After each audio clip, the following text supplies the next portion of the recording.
Hello మామ, నమస్తే. అందరు ఎట్లా మంచిగా ఉన్నా? నేను అయితే గుద్దాలమ్మా.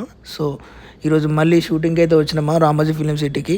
సో ఎక్కువ లేట్ చేయకుండా షూటింగ్లోకి అయితే వెళ్ళిపోదాం. మరి వర్త్ వర్త్ మనం చేసిన పనులన్నీ వర్తే వర్మ, వర్త్. నువ్వు నీ కళ్ళతో చూసావా? కళ్ళు చెదిరిపోయేలా ఉంది వర్మ. మైండ్ బ్లోయింగ్, ఏరే level Varma. A few moments later. Oh my god, oh shit, నాయన flash man. Oh my god.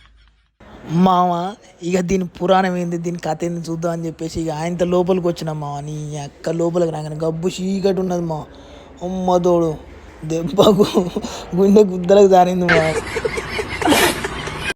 నీ యొక్క ఘోరంగా ఉంది. ఇది మొత్తం మార్చి రూమ్ కంటే అధ్వానం ఉన్నది. నీ గోస కాలిపోను చూసుకోవచ్చు. కానీ అమ్మతోడు ఇంత ఘోరంగా ఉంది కదా, ఇదంతా మొత్తం ఫ్లైవుడ్ తోటి చేసిరు మా. కాకపోతే బయట నుంచి చూడటానికి మనకు మంచిగా అనిపిస్తే ఇది చూడు, ఓ కొడుకు మార్చి రూమ్ కంటే అధ్వానం ఉన్నది. నీ అక్క వేరే ఉంది అసలు. ఇక లోపల అయితేనో గిట్ట ఏదో అంటారు చూసిన లోన లోటారం పైన బటారం అన్నట్టు.